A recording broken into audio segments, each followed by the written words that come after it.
Well, good evening, everybody. Good evening, Boston. And we are so delighted to be here in this space, in this city, out of Portsmouth, Manchester, New Hampshire. We're all a little city struck from coming from New Hampshire. So on behalf of our conference organizers, the staff, my lovely staff, people wave your hands so you can be acknowledged.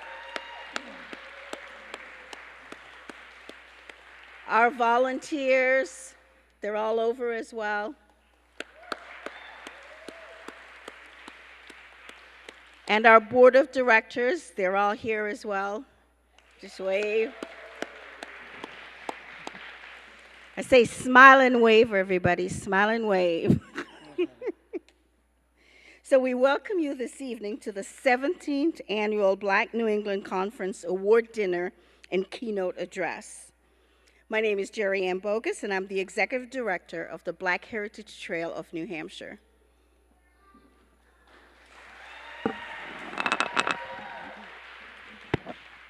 Good evening. When my wife and I pulled into the parking building allotted for us, the parking attendant sort of looked at us like, "Are you sure you can afford to park here?" I'm so glad when I saw Gina. Gina gave me a parking pass. When I go back, I'm going to say, I got a parking pass.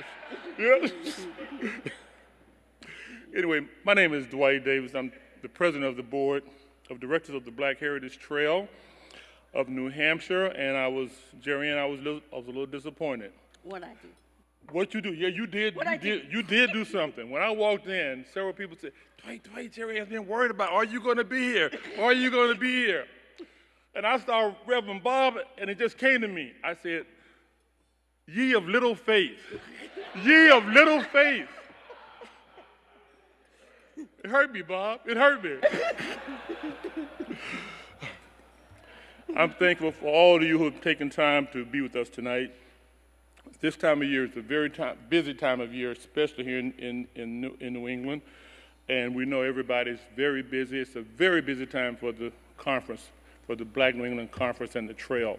So we thank you. Thank you so much.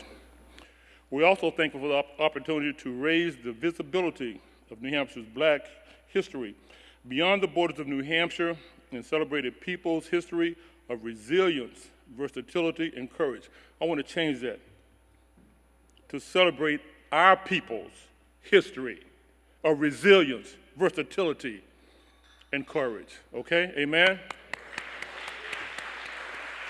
We're at a pivotal time in our country's history in terms of potential for racial understanding and progress. There is openness to learning about our true history, thank you, and a racial reckoning, but also there are well-organized and well-funded pushback against racial justice and inclusion. The mission of the trail has never been more important.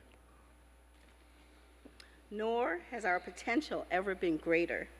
Dwight. I'm sorry. Jerry.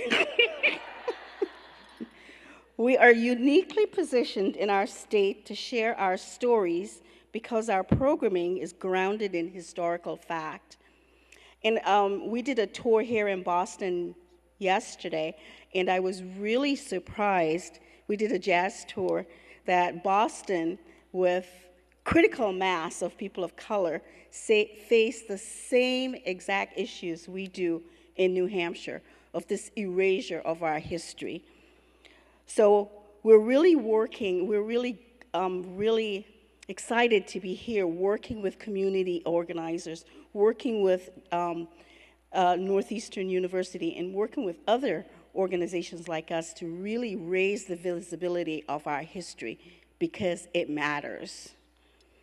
And as such, we have added Black history markers in 10 different towns in Portsmouth, in New Hampshire, recently this year. And we have, next year we have 6 already planned, and the year after we have 6 already, so that's 12 more markers in 2 years.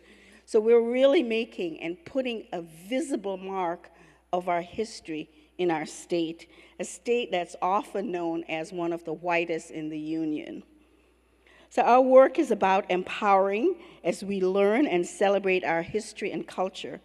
We're thrilled to be offering this year's BNEC I Too Sing, Art, Music, and Writing in our BIPOC communities to the public.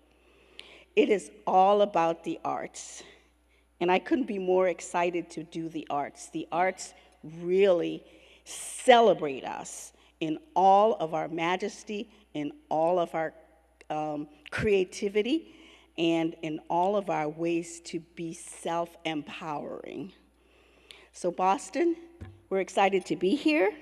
This conference is not only an opportunity for us to explore how BIPOC artists use art, music, and writing to empower ourselves, but it's also an opportunity to us to celebrate the depth and breadth of our creativity, how we learn from each other, and how we're building communities anew. Dwight,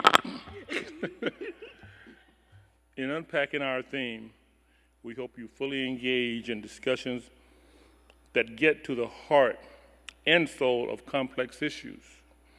In doing so, we can change the way we understand human dignity when it is free from stereotypes, historical stereotypes. I would like to say again about Jerry Ann, our staff, and the volunteers. They are the backbone, the hip bone, the brain of the trail, and the work they do.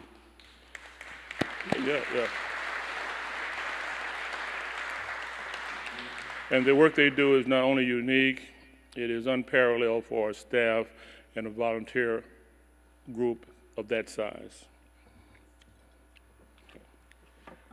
To put on a conference like this, of course, there are tons of people that we have to thank. And in the spirit of naming and honoring, I hope you'll indulge us for a minute as we just name the organization that helped us to present this conference to you. You have Northeastern University, the Reckoning Project, Keene State College, Southern New Hampshire University, University of New Hampshire Center for the Humanities, New Hampshire Charitable Foundation, TD Bank, Eversource, New England Blacks in Philanthropy, Northeast Delta Dental, the Hartford Foundation, and Senior Helpers. Also, our community partners, Leadership New Hampshire, Black Lives Matter Seacoast, the Manchester NAACP, City Year, and Sole Purpose. Thank you.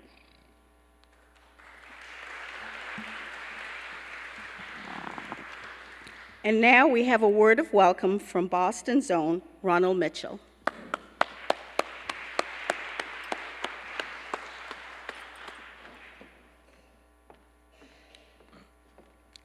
Good evening. Thank you so much, Jerry Ann, for all your wonderful work over the years. And thank all of you for joining us here in Boston this year. I understand this is the first year that the conference has blessed us with your presence, so I wanted to thank you for coming to my hometown. My name is Ron Mitchell, and for those of you who don't know me, I'm the new owner of the Bay State Banner newspaper. And the Bay... Thank you. And I was privileged to purchase the Bay State Banner 7 months ago from Mel Miller, its original founder. He founded it in 1965, and he ran the paper successfully for 58 years until I had the pleasure of purchasing it from him. I used to work at CBS Television for 27 years, shooting news stories about the Black community in Boston and pushing hard to tell our stories. And it's just an honor to be part of a conference like this that has such a legacy and importance. I just wanted to share with you, and I know all of you, many of you are from this area, but Boston has a tremendous heritage of African-American history, from the early freed communities up on Beacon Hill, to the 54th Regiment, to all of the civil rights leaders from E.B. Du Bois, William Monroe Trotter, and all the other folks who had the Black newspapers that I stand on the shoulders of today. So here in Boston and in all of New England, there's a tremendous heritage. And the New Hampshire Black Heritage Trail also helps to tell those stories. And I'm just so proud and so happy that we here in New England are standing by our traditions of African American history. One of the things I say that when I purchased the paper, I was happy to inherit a newspaper that had always made African American history an important component of their paper every single month of the year. They didn't do it once a month. They didn't do it only on the February African American History Month, but they did it every single year. So I was happy to help take up that mantle. I tell folks when I purchased the paper, I think the one thing I didn't think about, but the hardest thing, is that every week I have to write an editorial. And my wife will tell you, I'm full of opinions, but now that I have to have them founded on fact and based on history, you know, it's a new level of focus for me. So I've taken that responsibility on very seriously, and we've worked hard to continue telling those true stories. My wife was asking me this week, why did I choose the editorial about Ibram Kendi and his anti-racism project over at Boston University. He's been taking a lot of heat lately. But it's important because in New England, we as African Americans have always stood up and taken on racism, anti-Semitism, and hatred. We've always taken it on head on. And I think that that's what he's trying to do over at BU. So I was happy to write an editorial in support of him. None of us are perfect. You know, you start off a huge project, it's going to have a few ripples in the beginning. But I think it's important that we don't want to fall into the old trap of assuming that we can't govern our own money or forge our own way in our community and make a better world. So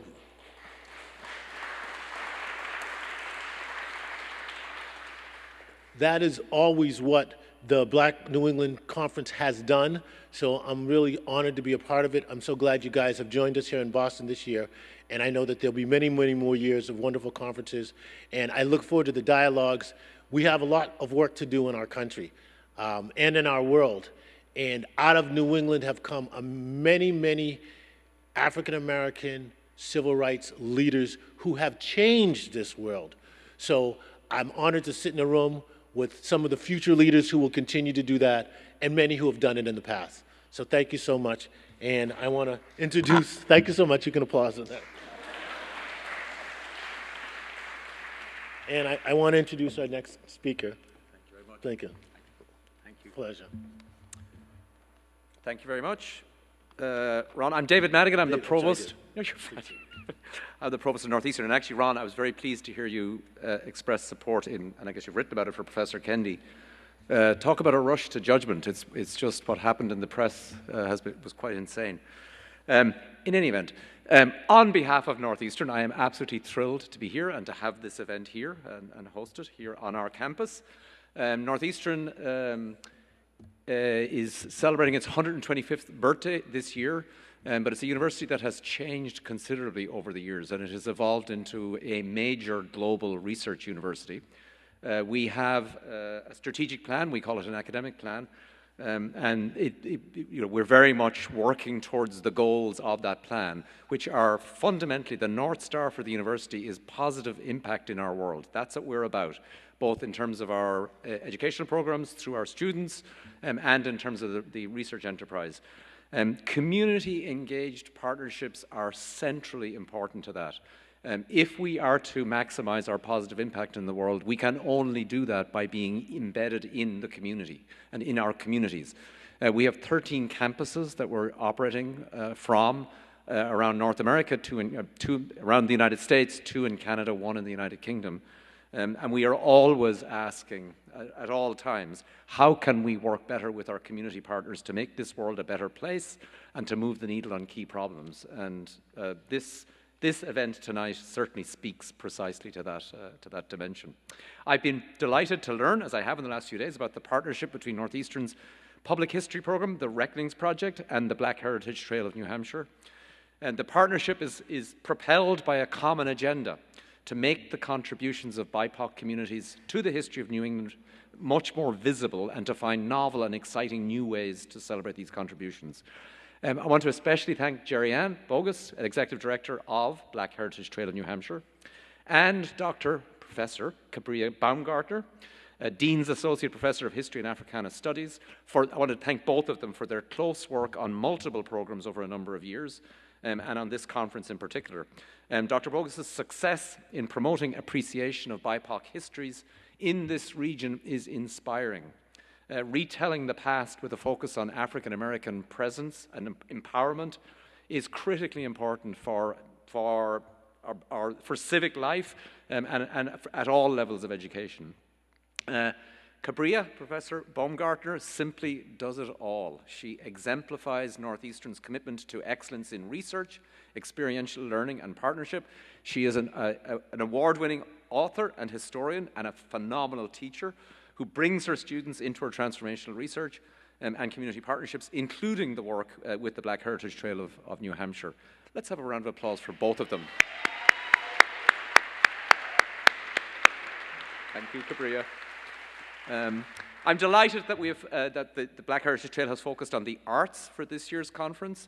The arts, we cannot solve the world's problems, and by golly, we have problems. We cannot solve the world's problems without the insights of the arts. Without art and music and all of the arts, we are hopeless, we're lost. We must double down on our commitment to the arts if we are to move needles on truly intractable problems that we face. This conference brings together artists of various kinds, of all kinds, along with students and community members and scholars to discuss issues and celebrate the richness of BIPOC experiences, past, present, and future. At this moment, boy, we need this. We need exactly these kinds of interactions happening in these kinds of places right now if we're to survive. And on that note, thank you, everyone, and warm welcome to Northeastern, and I wish you a happy event. Thank you.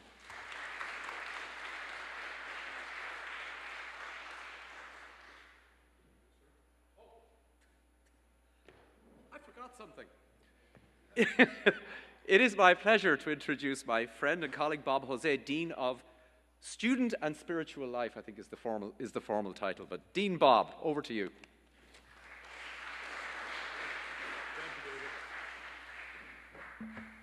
I'm only going to correct the provost just a little bit here.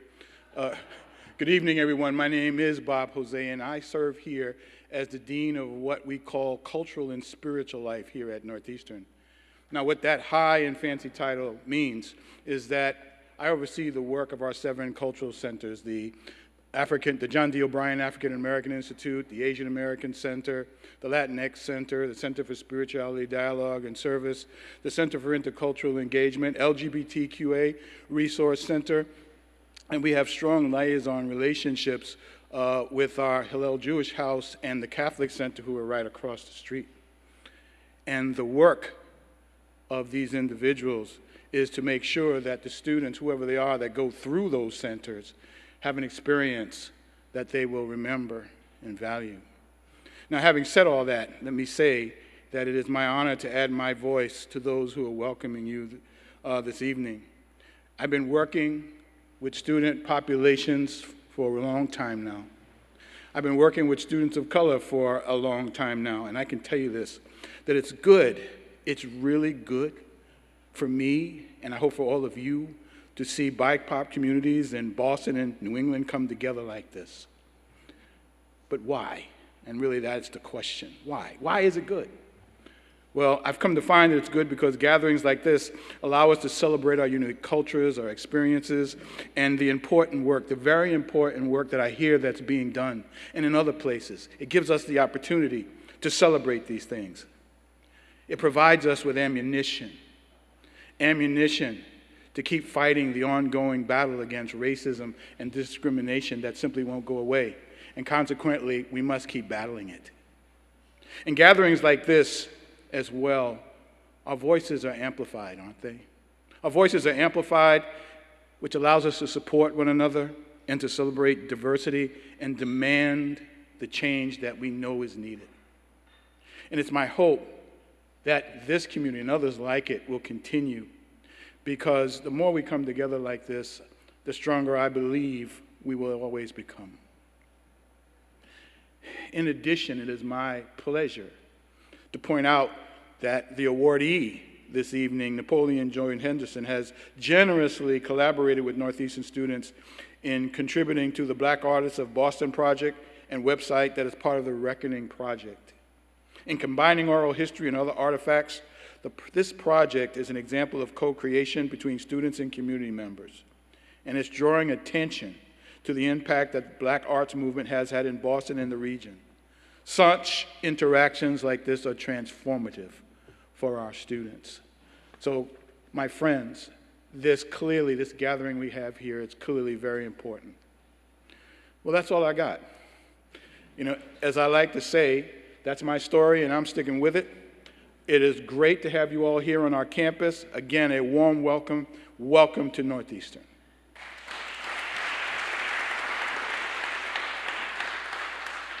And now I'd like to bring Mr. Jay Williams up to the podium, who is the president and CEO of the Hartford Foundation. Here we go.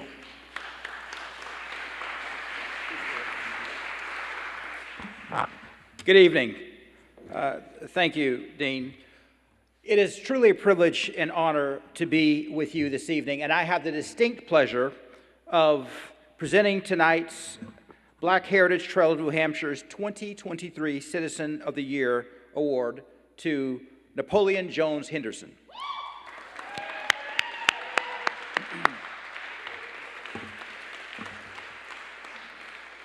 The Black Heritage Trail of New Hampshire established its Citizen of the Year Award to recognize an individual who, through a commitment to serving the community, strengthens and inspires others to make a difference. I had the honor of being a recipient of the award last year, and I stand humbly in the company of others such as sculptor Fern Cunningham, press editor Melvin Miller, artist Ashley Bryant, comedian Dick Gregory, and one of our hosts who we heard from just not long ago, athlete Dwight Davis. Well, a little bit about Napoleon. A Roxbury resident since 1974, Napoleon served as a member of the Board of Incorporation for the Roxbury Cultural District and its first president from 2018 to 2021. Since 1999, he has participated in organizing the annual Roxbury Open Studios. He has conducted workshops and mentored students of all ages, led tours and discussions for public school students, the Girls and Boys Club of Roxbury, Girl Scouts of America, and many other organizations and faith-based institutions. For 20 years, he has convened Juneteenth celebrations at his home studio. He has also visited many correctional institutions to present his work and conduct workshops for both inmates and staff. Currently, Napoleon serves as Executive Director of the Research Institute of African and African Diaspora Arts, Inc., and Bennu Arts, LLC in Roxbury. As an image maker, educator, mentor, collaborator, Napoleon Jones Henderson has actively devoted over 50 years of his life to highlighting, empowering, and celebrating the humanity of African people in works that reflect their beauty and cultural majesty. It is my privilege and honor to invite up and present the Black Heritage Trail New Hampshire Citizen Award of the Year to Napoleon Jones Henderson. Congratulations.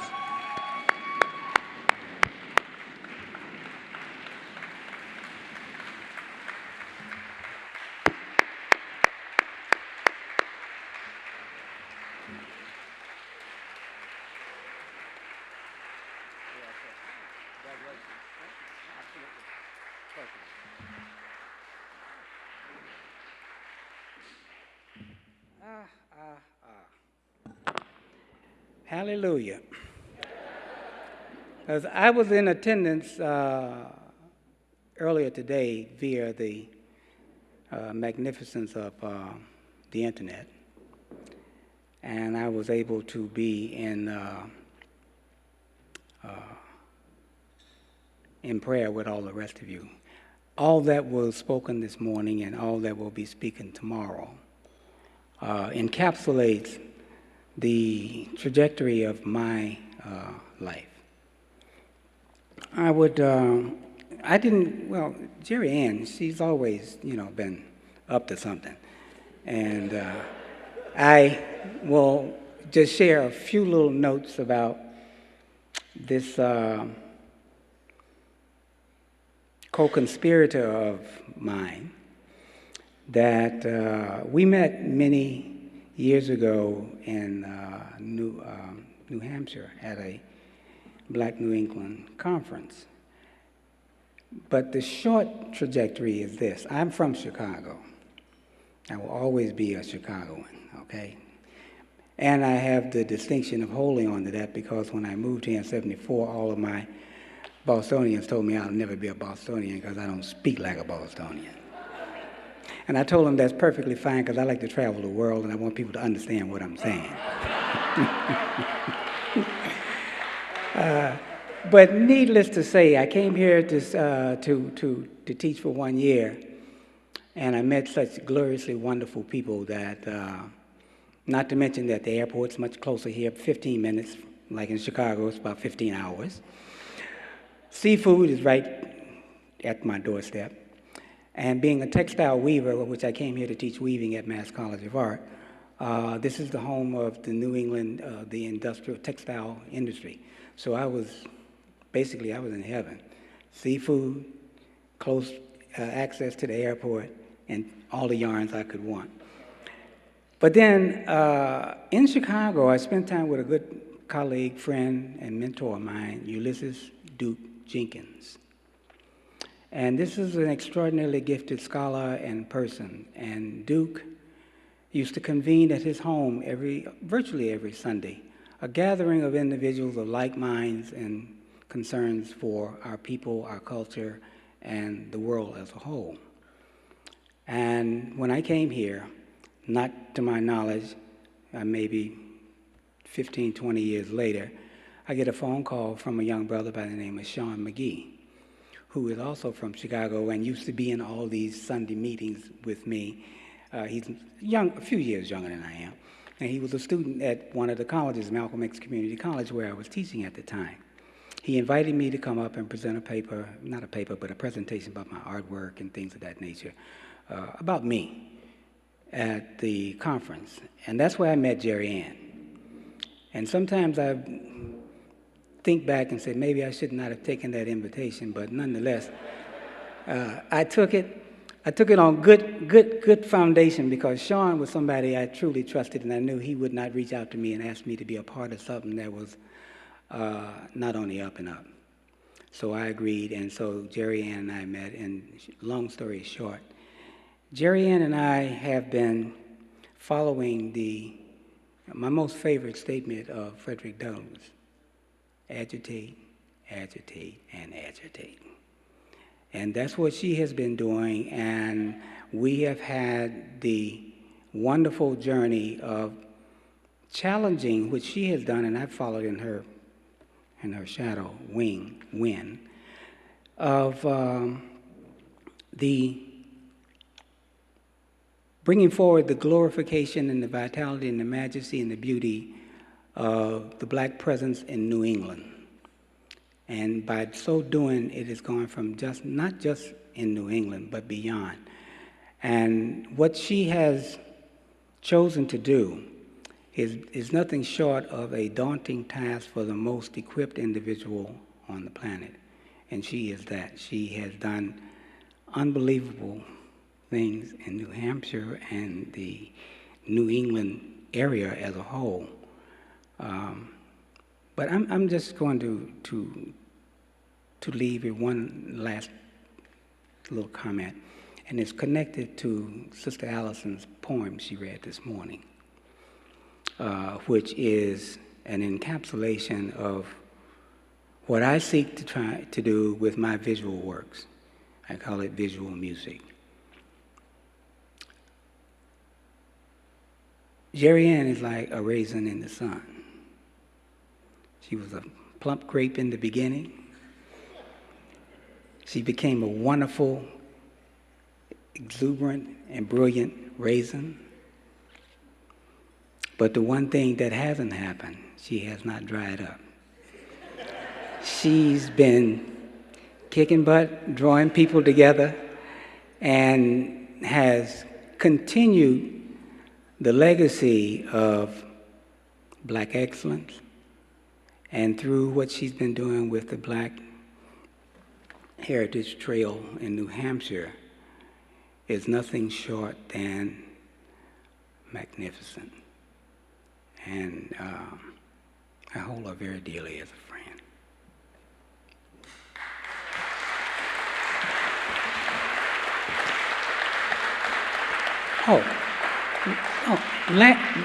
No, all the rest of her co-collaborators, Janine and Gina, and I can go on, all of you are under that same umbrella that Jerry Ann has raised to shelter us from the hot, searing rain that we would get all the time from making manifest and bringing it to the surface and putting it fully out front, the presence of Black folks in New England and beyond.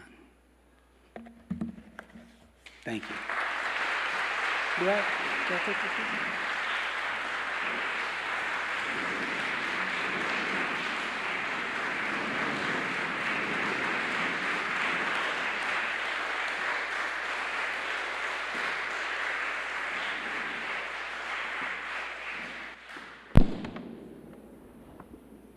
Wow. I don't know what that was. So, we have had a lot of wonderful moments just now. It's very moving to hear about what Northeastern is doing, our collaborators, bringing the Black New England Conference here, and especially the inspiring words of Napoleon, which was just amazing. Another round of applause for Napoleon. Thank you. But you know what's better than all of that? Dinner. Bear with me here, okay? And that is where we are going, which I'm so excited. But before we do that, I am blessed beyond belief to be able to be raised by a great man of God. So that means every dinner, every time we bless our food. And we do that for a reason. And no matter what denomination or beliefs you have, we can all agree that it is always good to bless yourselves, right? Amen? Amen? Amen. Okay, good. All right. So I'm going to call up Reverend Bob Thompson, the one and only person that could bless our dinner, and have you come up and do the blessing for us. Don't look surprised. You knew this. We sent you the itinerary. Oh, one step. That's crazy. All right. Long legs.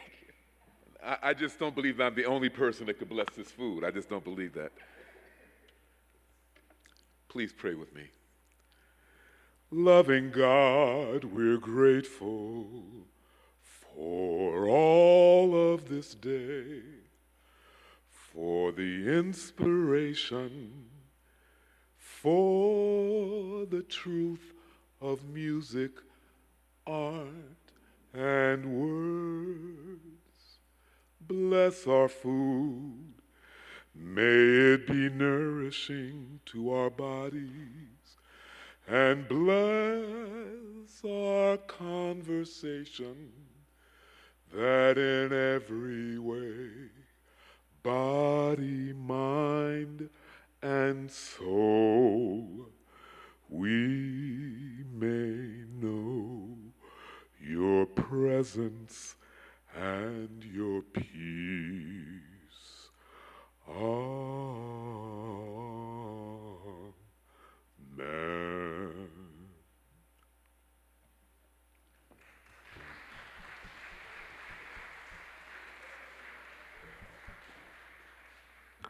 See, I couldn't have done that. So now we will have dinner service. Oh my God, the music came in at a perfect time. All right, so now we're gonna have our dinner service, and built into my contract is that I get to call the tables. So it's at my whim. This is gonna be very fun. What we have is buffet style. So we'll call you one table at a time, and while we have that, we'll have some beautiful music being played by Berkeley students. Give them a round of applause. So, I just want to make sure, are we ready for dinner? Anyone cannot? Yes? Great, thank you. Cool. All right, it's time for the magic, right? So of course we're gonna let our reserve tables go first because you're Sky priority, all right? So you guys get to go first. We'll have this table, Miss Bogus, your table is ready to go for dinner. Calling Miss Bogus's table. Reservation for 10. If I can have all your attention, we are about to go into what I'm really excited about, my favorite part of the event. First of all, before I do that, I really want to thank the Berkeley students who performed for us. Weren't they amazing? Dinner was great, especially with the ambiance. Oh my God, you guys are awesome. Thank you guys so much.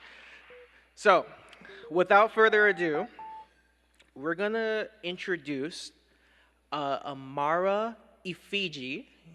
I hope I said that correctly. I'm sorry if I didn't. Who will be introducing our keynote performer and presenter. And then we're gonna have some really cool things happening. Okay, so Amara, if you wanna come up. Amara. Oh, there you go, sorry.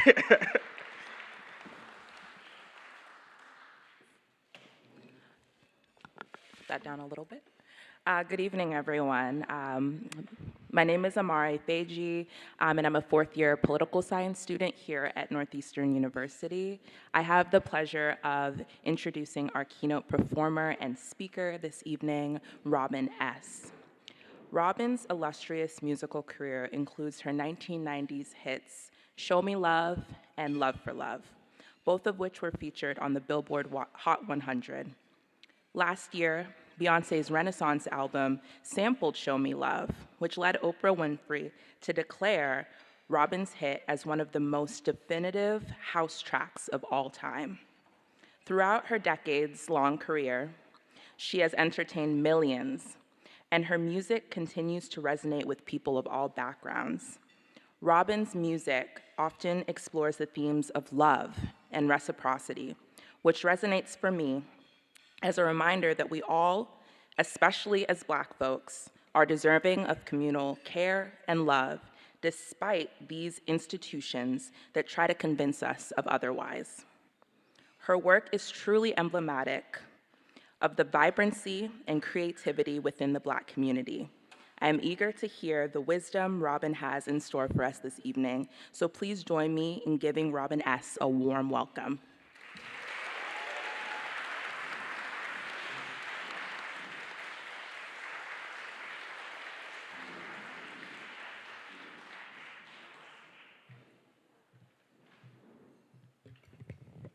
Well, good evening. I don't know what to say, basically. This is the first time that I am speechless. The introduction was phenomenal. I didn't know some of these things, so it was news to me. But before I start, can you bring this up just a little bit?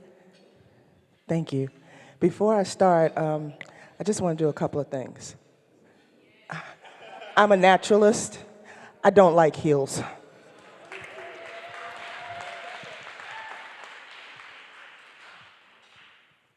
I'm also a flat-foot singer. I can't concentrate on both, the words and my feet hurting. So without any further ado, I want to thank you for having me here to celebrate such an illustrious moment and being a part of it at that. It is an honor, and quite frankly, when I walked in, I didn't know where it was going to be. But when I walked in here, I said, okay, God, you have jokes. You have jokes, but if this is where you want me to be, this is where I'm going to be for the evening. So without any further ado, we're going to start, and I hope you enjoy.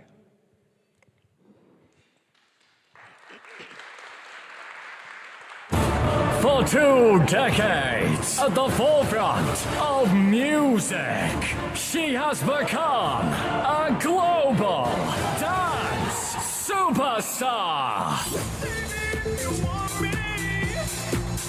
You know, I'm not accustomed to people sitting down watching me, you know. It makes me nervous. She's Kind of been makes me sampled nervous. by some of the world's biggest stars.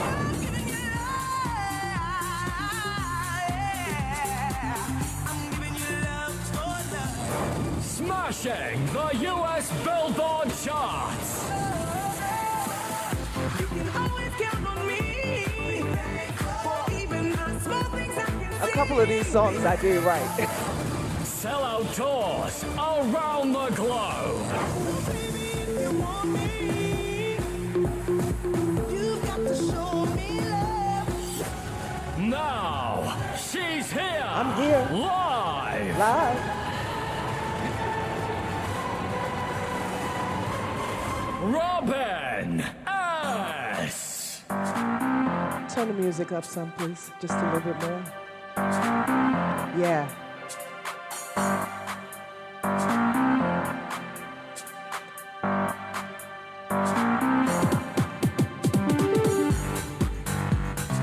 Oh, well, thank you.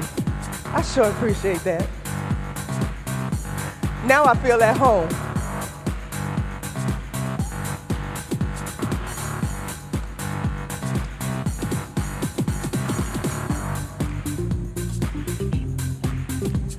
I need somebody, yeah.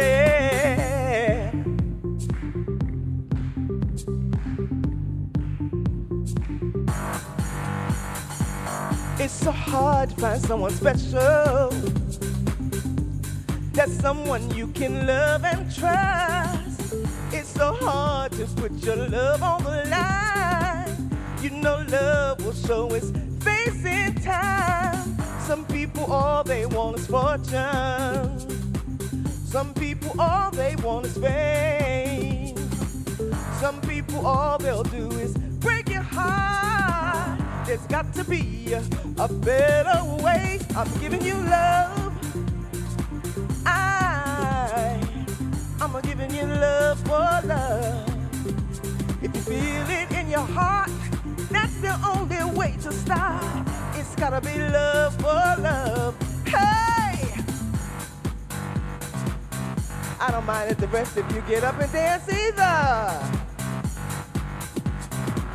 And when you find that special someone, there's got to be a little give and take. It feels so bad to give all your heart, only to find that love is just in vain. Some people say that love's a gamble. Some people think that it's a game.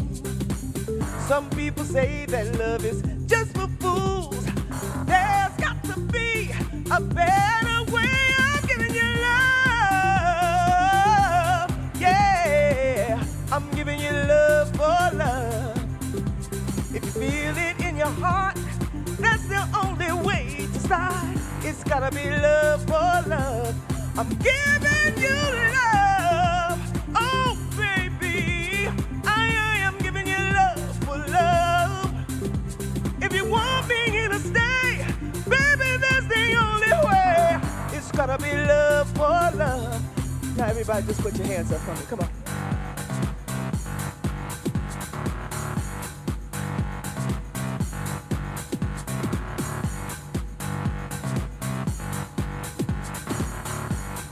Thank you.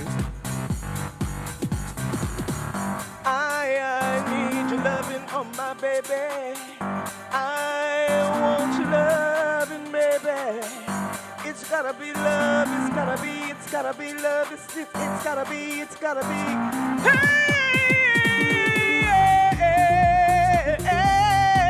hey, it's gotta be love for love.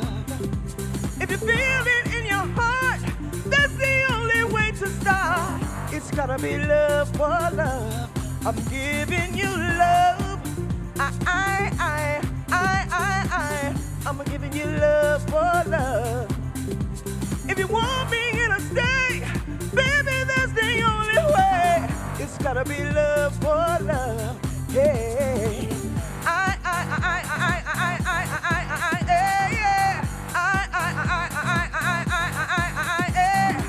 I'm giving you love.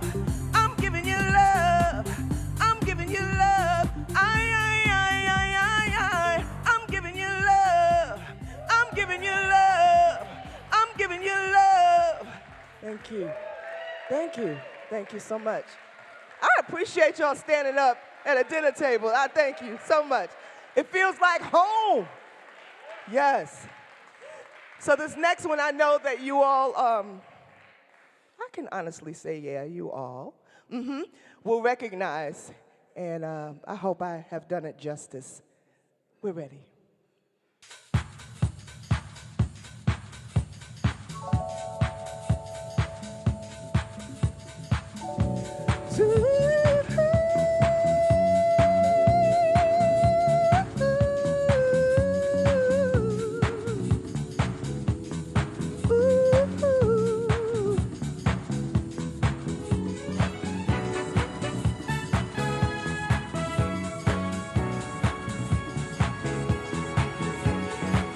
Do you recognize it yet?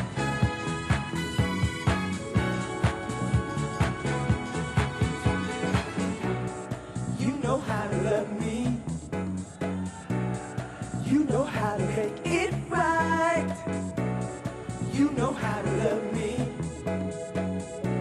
Sweet as a morning light. Measure for measure. Your love so much pleasure. Like a haunted melody. You came inside and captured me. And I'm so happy. You're the rhythm of my life.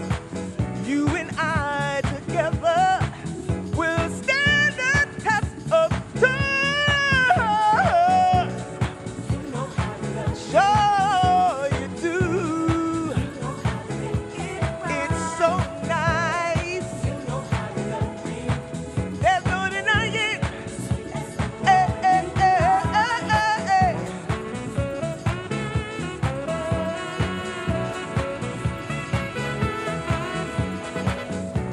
Sooner or later, I knew you'd come my way. You're welcome to my love. Promise that you'll stay.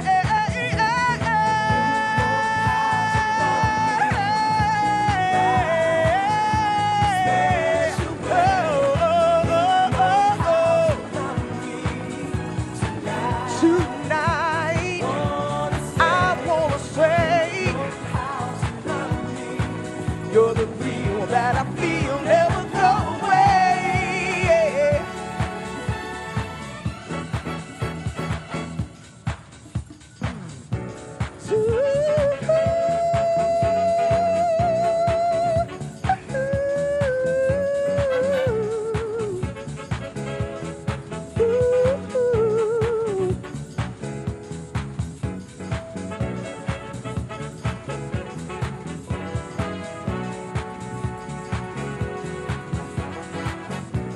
Seen it, believe it.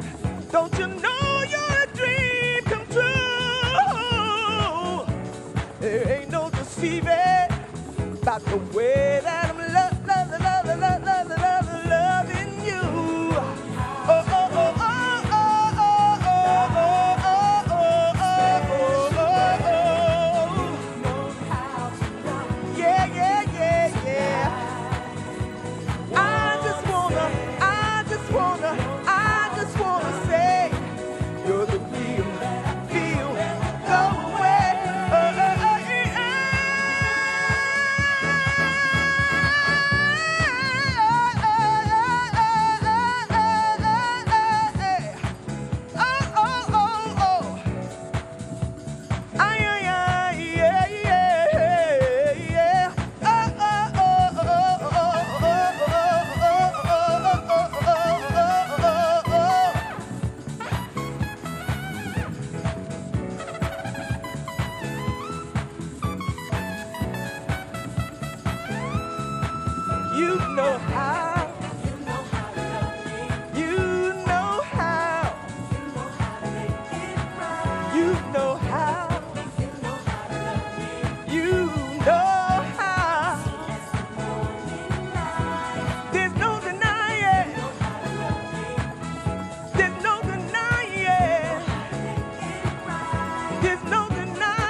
You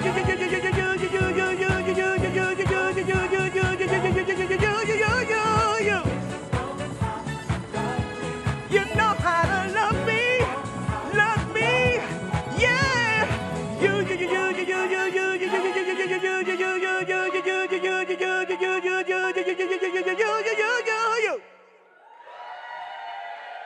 Thank you. Thank you so much. Appreciate it. Thank you. Thank you, thank you. So, little story behind this song. Little story. I mean, I should wait for the interview, so I'll wait until you interview me.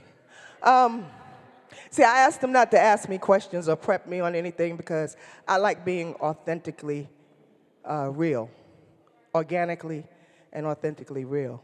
So if I know what questions you're asking me, then I prepared. And I don't want to prepare. I want it to come off the top of my head.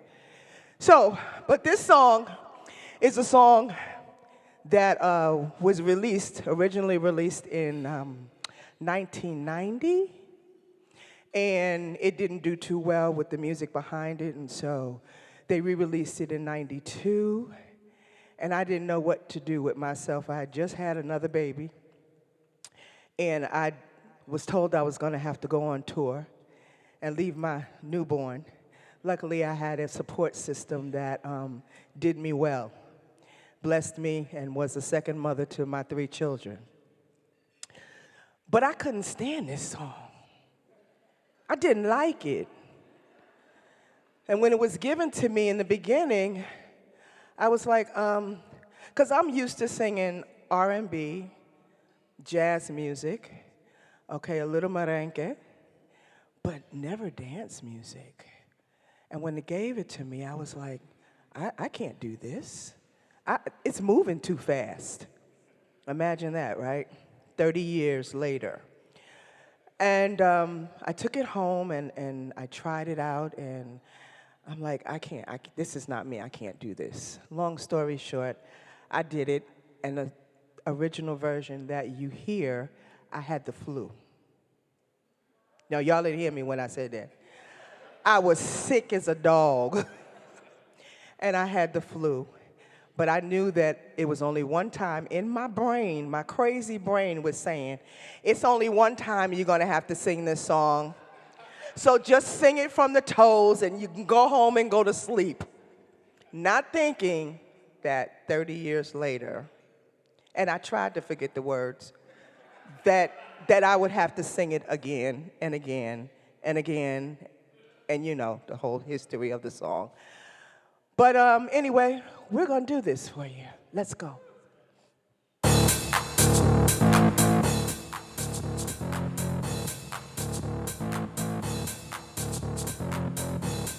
thought I'm crazy here.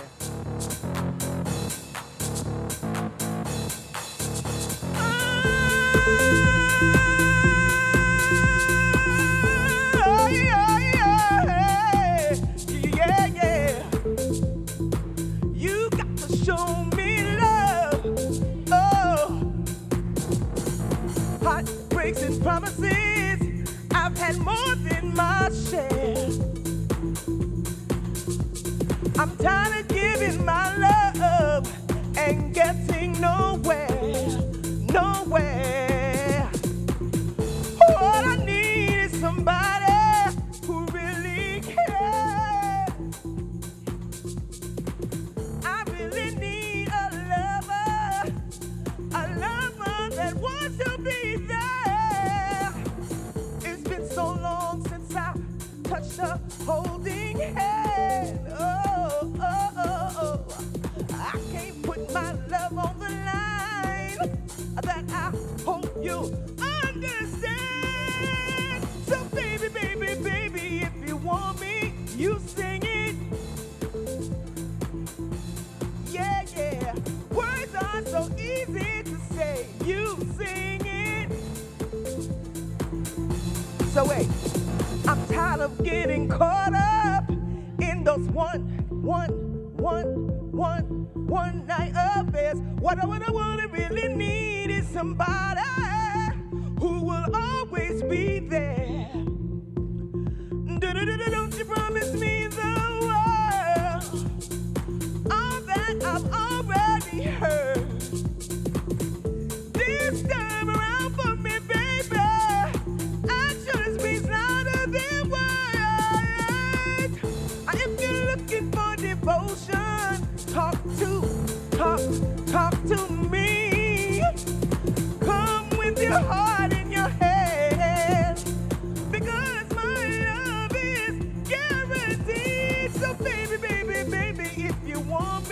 You sing it.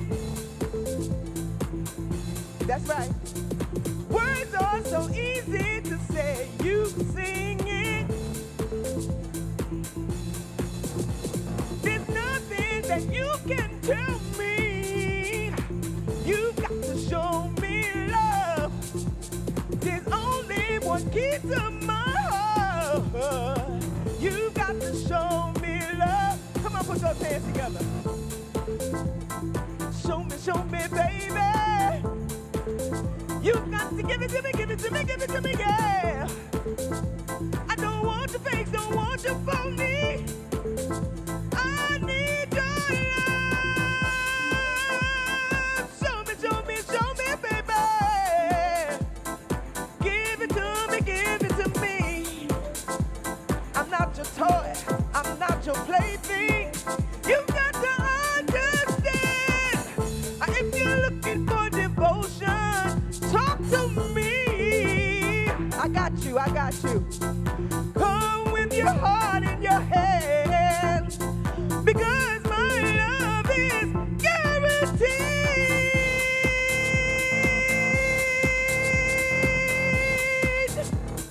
Yeah.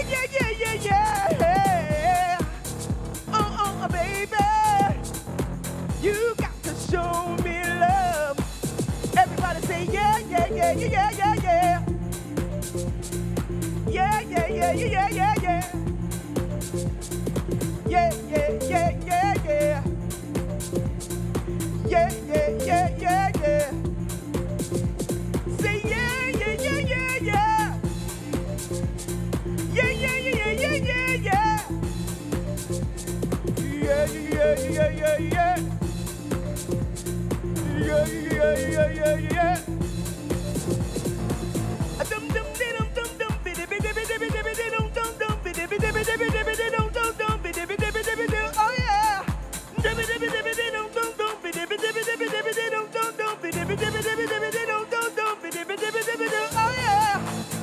Show me, baby.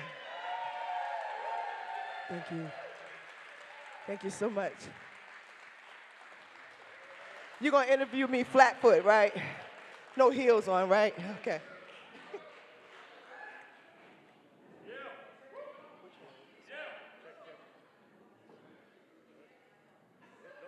Hello, are we on?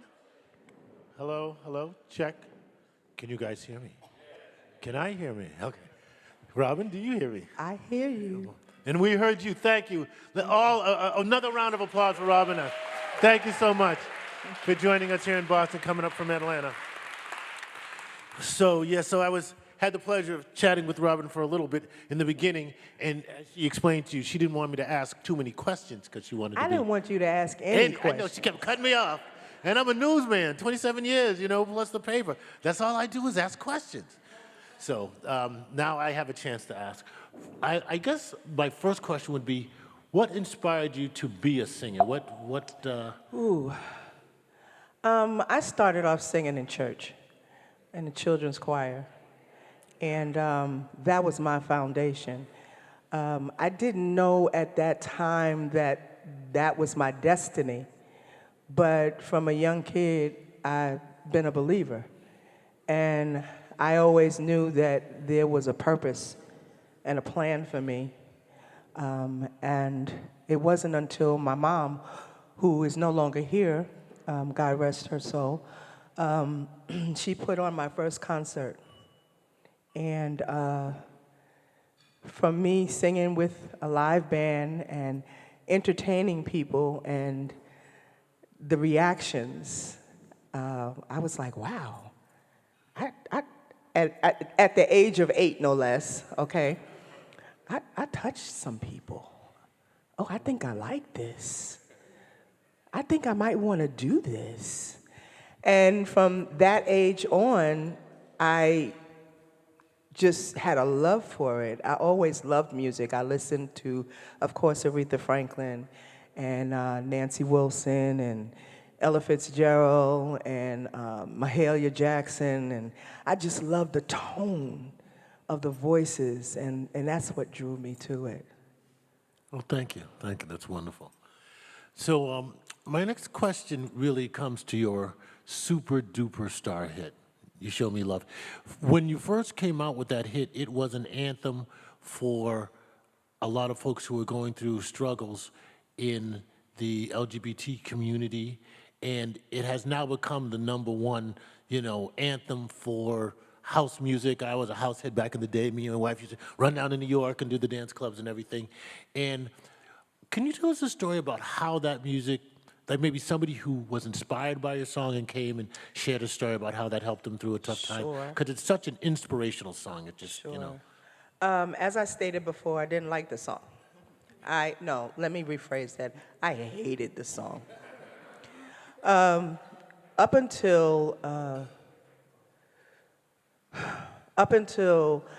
I sang, and of course I tell you I am a believer, and so I just wanted God to reaffirm that this was my purpose and this is what He wanted me to do. Not everybody has to sing in the choir to minister. Not everybody has to be a music director to minister to people. I realized that, because when they put me out, let me just say that when the song came out, the industry didn't know where to place me. So I did R&B shows, I did all kinds of shows because they didn't know where to place me, and I refused to compromise my integrity to just be put anywhere. It had to be someplace that had meaning and it had purpose. So the community, the LGBTQ community, was the first community to embrace me. And where I always tell people, the industry didn't know where to put me, but the LGBTQ embraced me. And I became their hero, and I became a love of them. And when I had people come up to me and say, "Girl, honey child, you saved my life. I came out on your song." At first, I didn't know what to do. I said, "Thank you," I guess. I said, "Is that a good thing?" "Oh, yes, I have freedom now, girl. I have freedom." And I love people who are authentic. But what helped me the most was I had women, because I was much larger. I was the full-figured woman. And back in that day, they didn't know where to place me because I was told, "Oh, you're too heavy. You have to lose weight." This is back when the skinny girls had the platform. And no disrespect to them, but I am who I am. I am who God intended me to be. And at that time, when I was plump, I was plump. And you weren't going to take anything from me.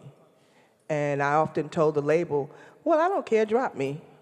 Because if I'm not singing for you, I'm going to be singing. You didn't give me this, so you can't take it away." Amen. Right? Amen to that. Amen to that. But when women would come to me, I had this one young lady come to me, and she said, "I don't know how you did it." Because Jennifer Holliday had the same problem, okay? Anyone that was heavyset or full-figured, quote unquote, back in those days, you didn't get the support from the label at all. And lady said to me, she said, "I thought I was nothing. I had been reduced to absolutely nothing because I'm heavy. I don't like my life. I don't like how I look. I don't like how I present myself, and no one will pay attention to me." She said, "But you came along and you showed me a better way." She said, "It wasn't just your singing, it was your appearance."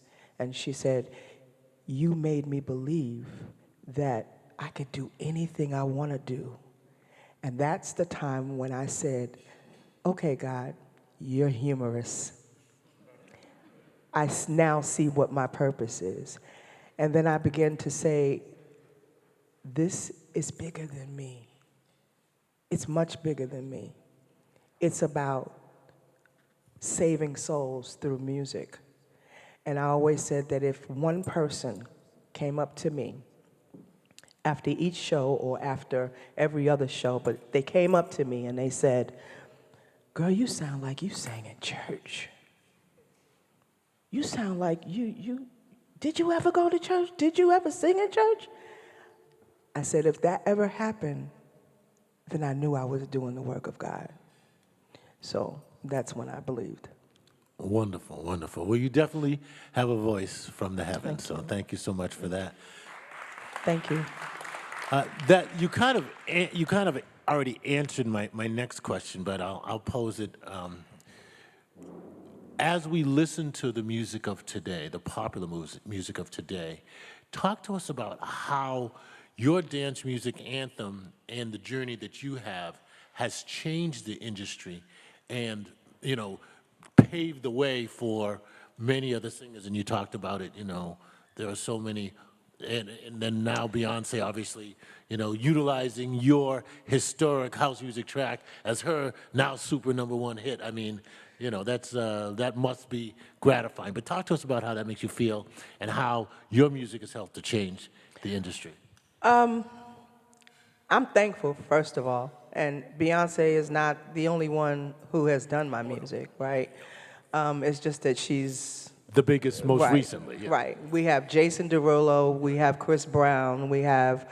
I think we counted about 10 artists that Yeah, had but with success. With success. Tremendous success. But Show Me Love Music is everybody's song. I hear cymbals, I hear beats, I hear everything. I mean, it's my song, so I know every part of the song. And I go into a store and I'm like, I stop and I'm like, okay, this is Show Me Love. Okay. I go into another store and I'm like, okay, all right, this is another one. So I hear Show Me Love in every song. If it's not the piano or the organ or the whatever was played on there, I hear it. And I am thankful, okay, because even though I too, being an artist, you know, whether you're a painting artist or a sculptured artist, you go through your lows, okay? You have your hilltops where you got to milk that situation while it's there, and then you hit your valleys. And your valleys can make you feel very depressed, like, okay, I'm done. There's no music for me. There's nothing else I can do, you know. But when you have people that is coming out with your music, well, see, I never prayed for success in the beginning. That's something that I need to set the record straight for. I never prayed for success. I never prayed for the monetary of what God gave me. I prayed for longevity. And 30 years later, I am still riding off of what God gave me. So I'm really thankful. Amen. They say be careful what you ask for, right? Yes. I'm experiencing a little bit of that right now in my life as well. Yeah, be careful what you ask for and be diligent in how you ask for it. To this day, I mean, I started the industry, and let's set the record because the industry will have you know that I started the industry at 28. That's not true. I started this industry at 30 years old. Okay? So for anyone, any student, anyone who thinks that they're too old to fulfill their dream, to live out their dream, that's a lie. As long as you have the gift, you better use it. Otherwise, you'll lose it. There you go. You know? And it's been, I'm gonna let you do the math now, okay? I started this out at 30. It's been 30 years. You wear it well. Thank you. You wear it well. So, but think you know, I can say this I just want everybody to know that no matter how old you are, no, I'm sorry, I didn't mean to say that. No matter how refined you are, if God has given you a gift that is natural, and you've always had people telling you, oh, you're too old, you can't do this, that's a lie. As long as you have breath in your body and creativity in your soul and your spirit, you can do anything that you choose to do. The only person that's stopping you is you. So don't take what the naysayers. I love naysayers because I was always taught that for every naysayer, I have a cheerleader. And for every naysayer, they don't understand what they're doing. God is blessing me through the naysayers, okay? For every naysayer, there is a blessing that comes forward.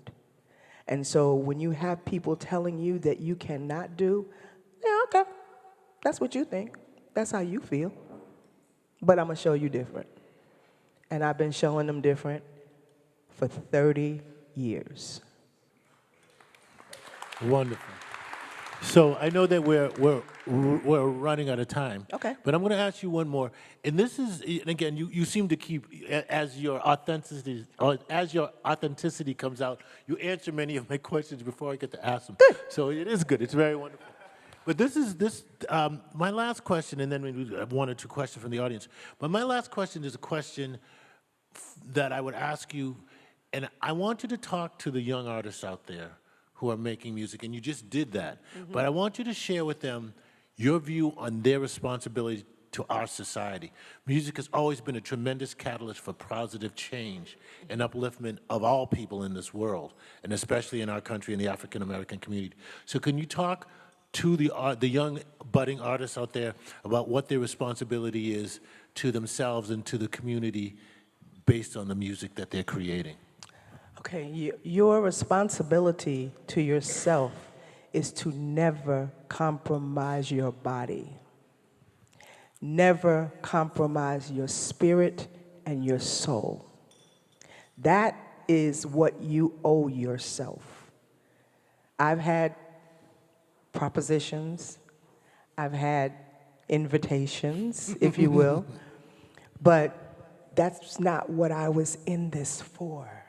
I was in this to make a change, to create a legacy, and to just make a change in the music industry as a whole, you know? Your responsibility is not only to take care of your temple, your body, but it is to show people. Each one of us has to teach one. And we have to show them that there is a better way than compromising who you, I keep saying the word compromise because it's very, very strong, near and dear to me. See, I never wanted, and you have to be the one. And this goes for male and female these days because it's happening in the male industry as well, okay? And I was always that young lady that said, I never want to have a male tell me, oh, I can do this for you and I can do that for you. And I'll make this happen for you. Because in the long run of everything, when things don't go their way, they say, you know, I made you. I could break you. I never wanted that. I never wanted to put myself in that position. So it took me that long. Mind you, I've been singing since I was 5, okay? I was trained by one of the best vocal trainers in the world, Brooke Alexander, who trained Melba Moore, okay? But I never wanted that to come out of anyone's mouth because that was, sorry y'all, but that was a death sentence for them, okay? And I never ever wanted that to be my case. So your responsibility is to yourself first. No, I changed that. Your responsibility is to God first, and then to yourself, and then to the people that are coming behind you. My mentor was Nancy Wilson, and she taught me a whole lot. And she told me, whether you're wrong, right, or indifferent, never let them see you sweat. Never let them know that they have you. Always tell them, this is not a gift from you, this is a gift from God. And she was like a second mother to me, and so, you know, I followed her lead. Well, you stand on the shoulders of giants, and you are setting an amazing trend. Thank you. So, well, thank you. I know that we're running out of time, but I want to give one or two folks the opportunity to ask a question, if that's okay. Does anybody? Oh, they have a mic in the back. I have the mic. Okay, put your hand up if you have a question for Robin S., our wonderful keynote I like speaker. questions. She likes questions. Just don't ask them beforehand.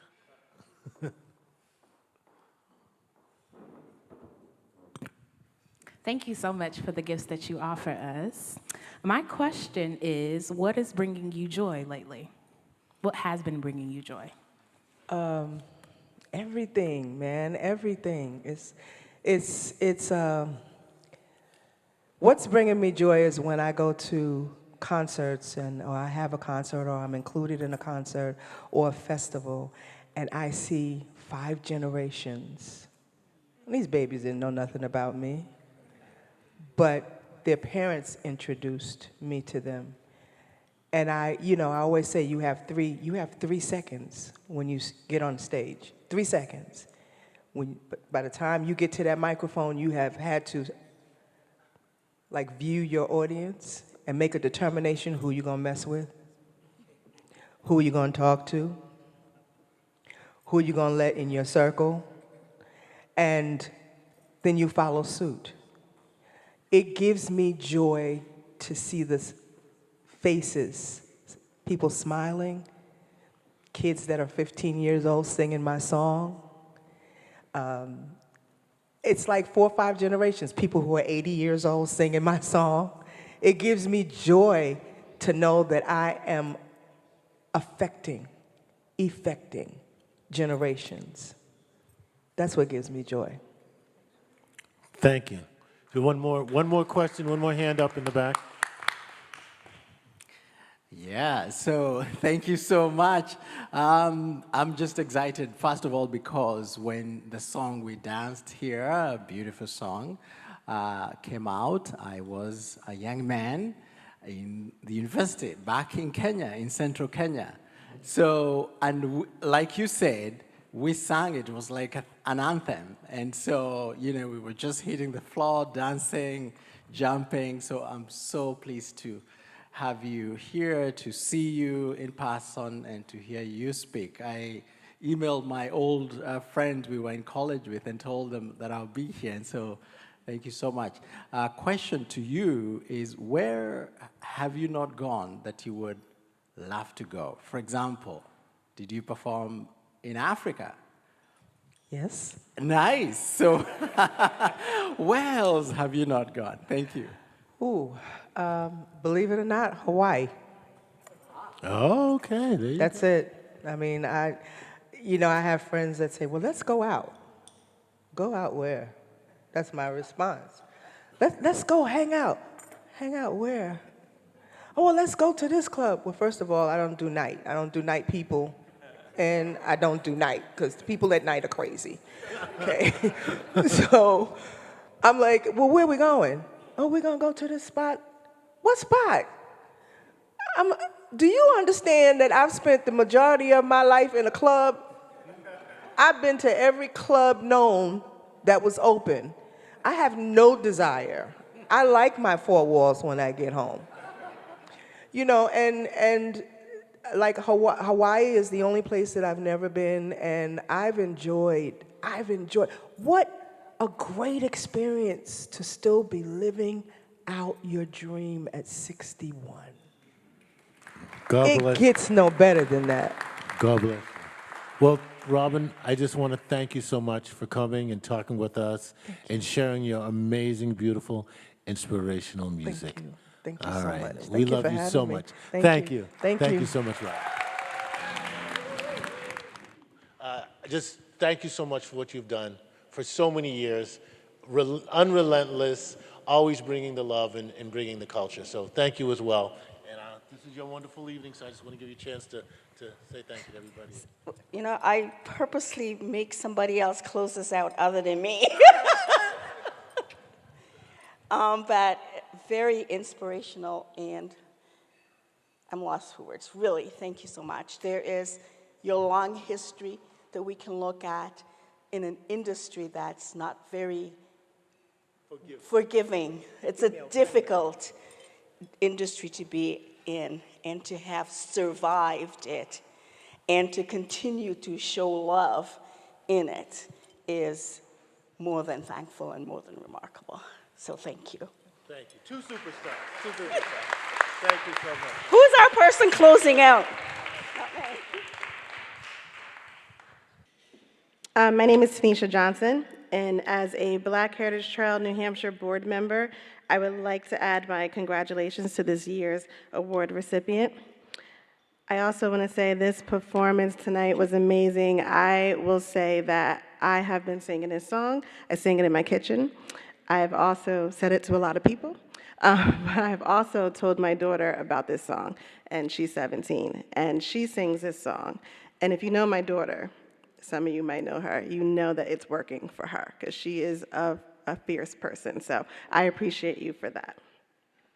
There is still more of our conference to come as we start our morning tomorrow at 9 a.m. with a conversation with Boston's own award-winning playwright, Kristen Greenidge. At noon, we promise an inspiring presentation by popular poet and cultural commentator Theo Wilson, so we really hope you stay engaged. We are thankful for our sponsors tonight, especially Edward Jones, and we are also thankful for our many volunteers who made this year's conference possible. I'd like to take a moment just to say their names in appreciation for the work that they do. So thank you to Janine Jacques, I'm sorry if I pronounced it wrong, Grace Pierce, Suzanne Bequin, Kathy Wolf, Ann Romney, Valerie Fagan, and Sue Hubbard. Can we give them a round of applause, please? Thank you. So as the saying goes, you don't have to go home, but you got to get out here. Have a good night, and we see you tomorrow.